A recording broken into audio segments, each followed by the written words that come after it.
कहानी एक सच्ची घटना पर आधारित है। ये कहानी है कोरोनी हॉफमैन की, जिन्होंने इस घटना पर एक किताब भी लिखी, वाइट मसाई, और फिर उस किताब पर यही फिल्म बनाई गई। जो एक्सप्लेन करने जा रहे हैं उसका नाम है वाइट मसाई। कपल को देखते हैं जिनके नाम है कैरोला और स्टीवन, जो अपनी वेकेशन मनाने केन्या आए हुए हैं। उनके पास बस एक ही दिन बचा हुआ है केन्या को घूमने के लिए, जिसके बाद वो दोनों अपने घर स्विट्जरलैंड चले जाएंगे। स्टीवन चाहता है कि वो अपना आखिरी दिन मोम्बासा नाम के कस्बे में गुजारे, जो केन्या का एक बहुत ही घना आबादी वाला इलाका है। अब दोनों फेरी से वहां से निकल जाते हैं, पर कैरोला की नज़र फेरी के दूसरी साइड पर खड़े एक मसाई सैनिक पर पड़ती है, जिसका नाम है लेमालियन। वो स्टीवन से कहती है कि ये लोग कौन है, तो वो बताता है कि ये मसाई कल्चर के लोग हैं। कैरोला ने आज तक बस इन लोगों के बारे में किताबों में पढ़ा था, लेकिन आज उसने अपनी आंखों से इन्हें देख लिया। कैरोला एक मसाई योद्धा लेमालियम को बहुत ही ध्यान से देखने लगती है और उसकी आंखों में खो जाती है। उसकी नज़र लेमालियम से हटी नहीं रही थी और लेमालियम भी कैरोला को देखने लगता है। अब दोनों मोम्बासा पहुंच जाते हैं और वहां उतरते ही स्टीवन एक आदमी से वीड लेने चला जाता है, लेकिन वो आदमी उसे वहीं रुकने को कहता है। लेकिन थोड़ी दूर जाने के बाद कैरोला को कुछ सही नहीं लगता और वो स्टीवन से वापस चलने को कहती है। लेकिन तभी हम देखते हैं कि वो दूसरा आदमी अपने कुछ लोगों को लेके इनके पीछे पड़ जाता है। अब ये दोनों उनसे बचने के लिए वहां से भागने लगते हैं। इसी बीच उनकी टक्कर लेमालियम से हो जाती है, जिसे देख के वो लड़के वहां से भाग जाते हैं, क्योंकि यहाँ के लोग मसाई लोगों से डरते थे, क्योंकि वो एक योद्धा होते हैं। अब स्टीवन उन्हें बताता है कि वो लोग खो गए हैं, क्या वो उन्हें फेरी तक छोड़ सकता है। तो लेमालियम उन्हें अपने साथ फेरी तक लेके जाता है, जहाँ उन लोगों के साथ स्टीवन और कैरोला कुछ फोटो क्लिक करवाते हैं। अब वो बस पकड़ने के लिए अपने स्टॉप पर जाते हैं, लेकिन तभी उनकी बस छूट जाती है और तभी उनके सामने लेमालियम दिखता है, जो उन्हें एक दूसरी बस में साथ चलने को कहता है। पर स्टीवन यहाँ पर मना कर देता है, क्योंकि उसे डर था कि वो लोग उनके साथ कुछ गलत ना कर दें। और वहीं दूसरी तरफ कैरोला को किसी बात का डर नहीं होता। वो हंसते हुए उसकी बस में बैठ जाती है, जिसके बाद दोनों होटल पहुंच जाते हैं। वहाँ कैरोला उन्हें अंदर चलने को बोलती है, लेकिन वहाँ का गार्ड लेमालियम को रोक लेता है और कहता है कि ये लोग अंदर नहीं जा सकते।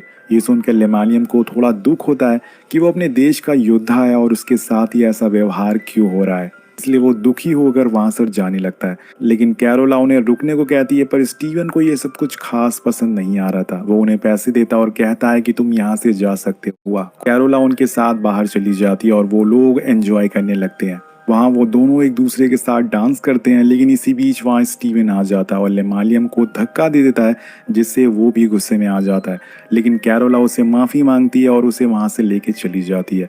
अब दोनों होटल आ जाते हैं और रात में सोने के बजाय कैरोला लेमालियम के ख्यालों में ही खोई हुई थी। वो अपने दिमाग से लेमालियम को निकाल ही नहीं पा रही थी। उसे लगने लगता है कि लेमालियम ही उसके लिए सही साथी है, लेकिन वो अपने 2 साल के रिश्ते को ऐसे कैसे तोड़ सकती है, जिस वजह से वो चुपचाप सो जाती है। अब अगले दिन इन लोगों की स्विट्जरलैंड की फ्लाइट थी, लेकिन आखिर वक्त पे कैरोला स्टीवन के साथ जाने से मना कर देती है। स्टीवन उसे बहुत समझाता है कि वो यहाँ खुश नहीं रहेगी, लेकिन कैरोला ने अपना मन बना लिया था। स्टीवन समझ जाता है कि वो ऐसा क्यों कर रही है। वो उसका मजाक उड़ाते हुए बोलता है कि तुम जिस आदमी के लिए ये सब कर रही हो। अब स्टीवन उसे छोड़कर वहां से चला जाता है। कहानी आगे बढ़ती है और कैरोला लेमालियम के दोस्तों के पास जाती है। वहां जाके उसे पता चलता है कि वो तो अपने घर बार्सिलो चला गया है। उसके दोस्त उसे बताता है कि अगर तुम्हें उसके घर जाना है तो तुम्हें नैरोली तक का सफर बस से तय करना होगा, और फिर तुम्हें एक जर्मन औरत अलेक्जेंडर मिलेगी, वो तुम्हें आगे क्या करना है बता देगी। कैरोला नैरोली के लिए बस में बैठ जाती है और वो जैसे तैसे नैरोली के करीब पहुंचती है। 13 घंटे का सफर करने के बाद कैरोला एलिजाबेथ नाम की औरत के पास पहुंच जाती है। वो उसे बताती है कि वो एक जर्मन है और वो भी यहाँ घूमने आई थी और उसे यहाँ एक आदमी से शादी कर ली, जिसके बाद यहीं उसका घर हो गया है। इसके बाद दोनों लेमालियन की फोटो लेके मार्केट में जाते हैं और सबसे उसके बारे में पूछते हैं, लेकिन उसका कोई भी पता नहीं चलता। अब रात हो जाती है और कैरोला रोने लगती है। उसे लग रहा था कि क्या उसने स्टीवन को छोड़ के गलती तो नहीं कर दी। तो एलिजाबेथ उसे बोलती है कि ये मसाई कल्चर के लोग हैं, अगर ये तुम्हें पसंद करते हैं तो ये ढूंढते हुए तुम्हारे पास ज़रूर आएंगे। अब रात हो जाती है और कैरोला देखती है कि घर के बाहर लेमालियम खड़ा हुआ है। ये देखकर उसकी खुशी का कोई ठिकाना नहीं होता। वो दोनों वहीं बैठ बैठ के बातें करते हैं और देखते ही देखते सुबह हो जाती है। इसके बाद वो उसे अपने साथ अपने कस्बे में लेके जाता है जहाँ उसी की तरह काफ़ी सारे लोग रहा करते हैं। मसाई लोग छोटी छोटी झुग्गियों में अपना गुजारा करते हैं। उनके पास दुनिया की आधुनिक चीज़ें नहीं थी, वो खुद से ही अपना सामान बनाते थे और उसे इस्तेमाल करते थे। लेमालियम कैरोला को अपनी माँ से मिलवाता है जिसे वो देखकर बहुत ही खुश होती है। वहाँ रहने वाली सारी औरतों से बातें करती है क्योंकि उसे थोड़ी थोड़ी मसाई लैंग्वेज आती थी। अब शाम होने के बाद वो लेमालियम को ढूंढने लगती है। वो देखती है कि वो कुछ मसाई लोगों के साथ एक जानवर का खून पी रहा है। उन लोगों का ऐसा मानना होता है कि इससे उनका इम्यून पावर स्ट्रांग होता है। ये सब कैरोला के समझ से परे था, उसे ये काफ़ी अजीब लगता है। अब लेमालियम उसे देख लेता है और उसे वहां से जाने को बोलता है। कैरोला को देखकर ऐसा लग रहा था कि उसे यहाँ पर अनकंफर्टेबल फील हो रहा है, लेकिन अपने प्यार के लिए उसने इतनी मुश्किलें झेलने को तैयार है। तो प्यार में बहुत ही ताकत होती है, आज ये देख भी लिया। कहानी आगे बढ़ती है और अगले दिन वो उसके लिए एक जानवर लेके आता और उसे खिलाता है, लेकिन उसका टेस्ट कैरोला को कुछ खास पसंद नहीं आता क्योंकि कैरोला को इन सब की आदत नहीं है।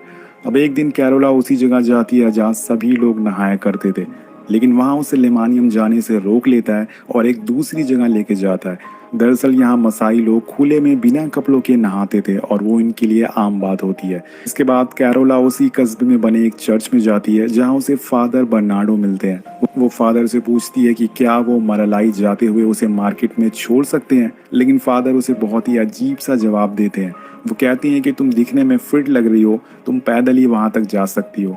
उनका ये बिहेवियर कैरोला को कुछ खास पसंद नहीं आता और इसी बीच वहाँ मसाई कल्चर का चीफ आता है जो कैरोला से कहता है कि वो यहाँ नहीं रह सकती क्योंकि वहाँ वाइट लोगों का आना मना है।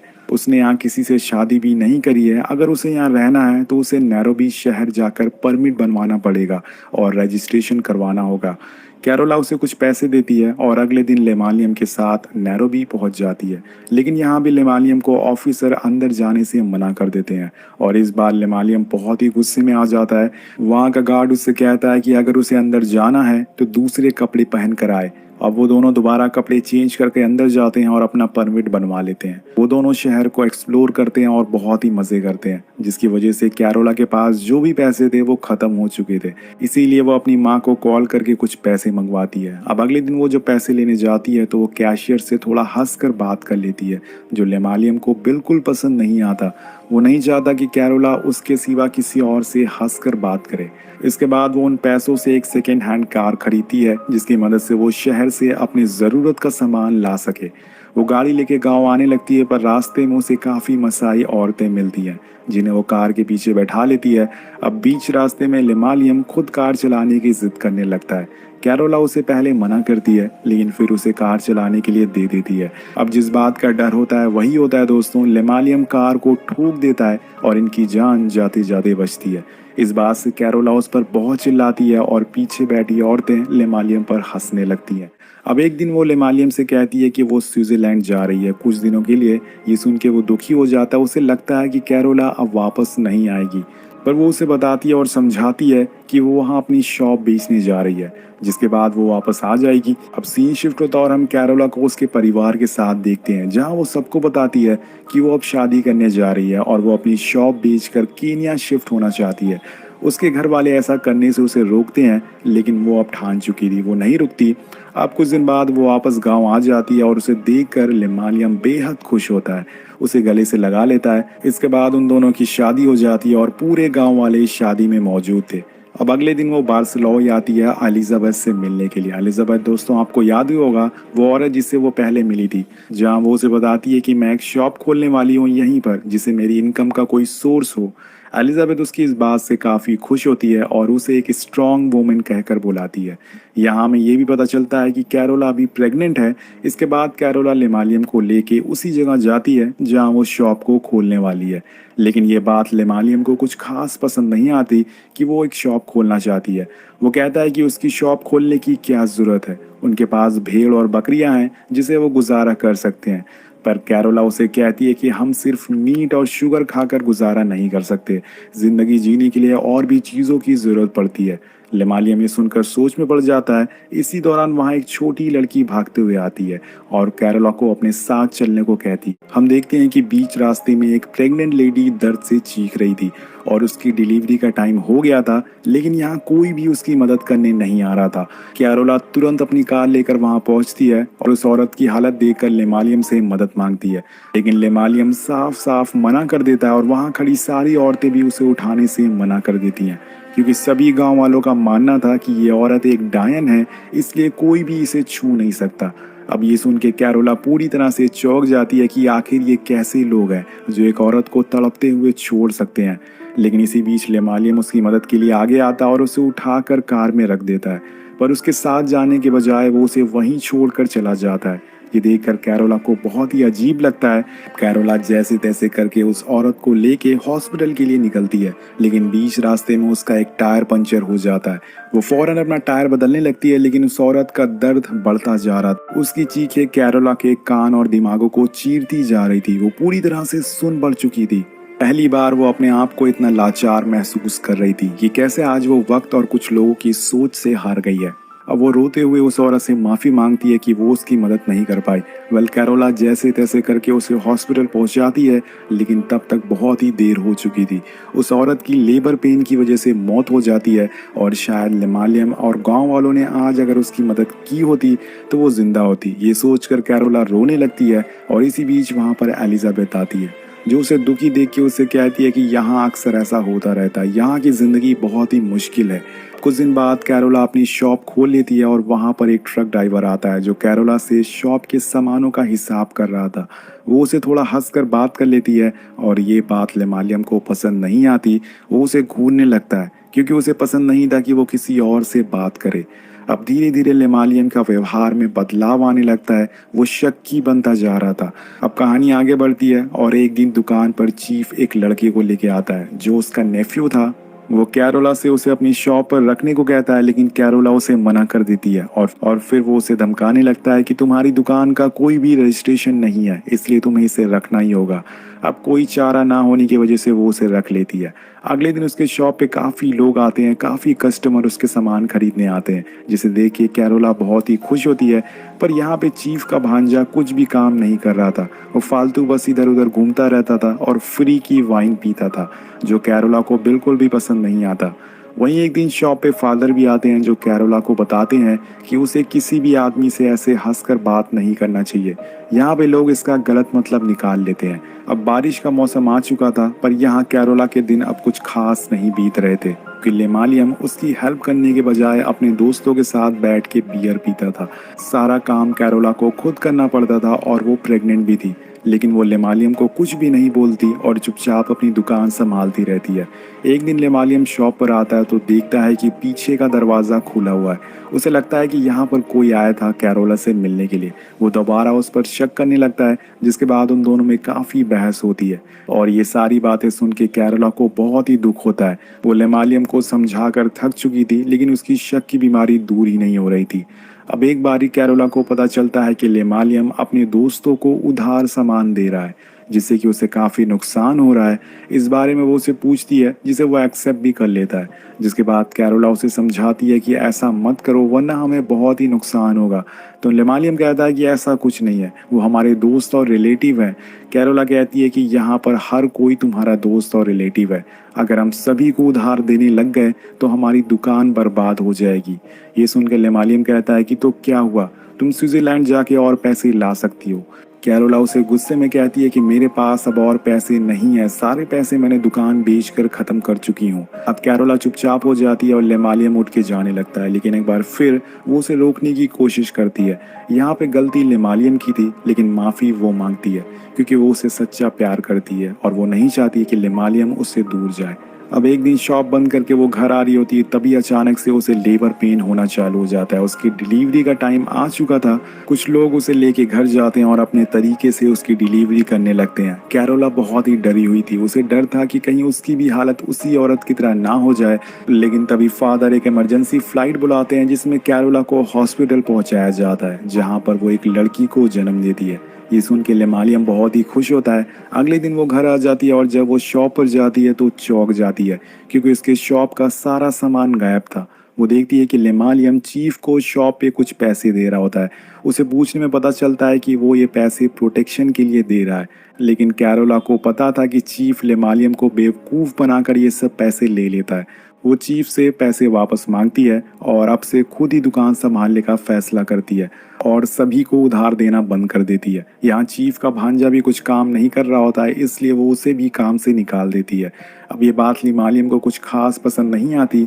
अब रात में वो जब घर आ रही होती है तो चीफ का भांजा उस पर जानलेवा हमला कर देता है, लेकिन तभी वो लेमालियम को बुलाती है और लेमालियम उसकी जान बचाता है और उसे बहुत ही मारता है। कैरोला उसे ऐसा करने से रोकती है तो वो उस पर ही चिल्लाने लगता है और कहता है कि ये सारी चीजें तुम्हारी वजह से हो रही है। और ये सुनकर कैरोला और ज्यादा दुखी हो जाती है। एक तो वो ऐसे ही परेशान है और अब ये सारी चीजें हो रही है। ये सब होने के बाद मसाई कल्चर के हेड एक पंचायत बुलाते हैं और वहाँ पर कैरोला से कहते हैं कि वो चीफ को 2 बकरियां देगी क्योंकि उसने उसके भांजे को काम से निकाल दिया है, और वहीं दूसरी तरफ चीफ कैरोला को 5 बकरियां देंगे क्योंकि उनके बेटे ने उस पर हमला किया था। अब इन सब के बाद कैरोला और लेमालियम के बीच में फासले आना शुरू हो जाते हैं क्योंकि उसे लगता था कि ये सब कैरोला की वजह से हो रहा है। बार बार वो उस पर शक करता था और कैरोला उसे मनाती थी। अब इसी तरह से कई साल बीत जाते हैं और उनकी बेटी अब 4 साल की हो गई थी, लेकिन लेमालियम अभी भी वैसा ही था। वो आज भी कैरोला पर शक करता था। कैरोला अपनी बेटी को लेके मरलाई ही रहा करती थी, लेकिन एक दिन लेमालियम उसे अपने गांव लेके चला जाता है। उसे काफ़ी मना करने के बावजूद वो नहीं रुकता। अब शाम होने पे वो गांव जाती है और अपनी बेटी को लेके वापस आने लगती है, लेकिन वहाँ लेमालियम कैरोला को बहुत ही बुरा भला कहता है और उसे वो गालियाँ देता है और कहता है कि तुम्हारा बॉयफ्रेंड कहाँ है जिसके साथ तुम सोती हो। ये सुनकर लेमालियम और ज़्यादा गुस्से में आ जाता है और वो भाला लेके उसके बॉयफ्रेंड को मारने जाने लगता है जिनसे वो मिलती थी और बातें करती थी। अब कैरोला उसे रोकती है लेकिन वो नहीं रुकता और वो उसके रास्ते में आ जाती है, जिससे वो उसे एक थप्पड़ मार देता है। कैरोला भी उल्टा उस पर थप्पड़ मार देती है, जिसे वहाँ खड़े सारे लोग चौंक जाते हैं क्योंकि ऐसा मसाई कल्चर में पहली बार हुआ था कि किसी औरत ने अपने हस्बैंड को थप्पड़ मारा था। अब ये सब होने के बाद लेमालियम पूरी तरह से पागल हो जाता है। वो कैरोला को ही मारने के लिए आगे बढ़ने लगता है और तभी गांव वाले बीच में आ जाते हैं जो उसे ऐसा करने से रोकते हैं। कैरोला वहां से रोते हुए जाने लगती है। वो सोच में पड़ जाती है कि क्या ये वही आदमी है जिसके लिए उसने अपना देश, अपने माँ बाप को छोड़ दिया। अब एक दिन कैरोला सबसे कहती है कि कुछ दिनों के लिए वो अपनी माँ के पास जा रही है क्योंकि उसे वो देखना चाहती है। उसके साथ उसकी बेटी भी जा रही है। आगे हम देखते हैं कि कैरोला अब स्विट्जरलैंड के लिए निकल चुकी है। वो लेमालियम को एक पेपर देती है जिस पर उसे साइन करना होता है क्योंकि जब तक वो साइन नहीं करेगा कैरोला अपनी बेटी को इस देश से नहीं ले जा सकती। ये देखकर लेमालियम उसे पूछता है कि क्या वो वापस आएगी। कैरोला कहती है कि हाँ, मैं वापस ज़रूर आऊँगी, जिसके बाद वो उस पेपर पर साइन कर देता है। अब कैरोला जाने के लिए बस पर चढ़ने लगती है और लेमालियम उससे दोबारा पूछता है कि क्या वो वापस आएगी। इस बार वो कोई भी जवाब नहीं देती।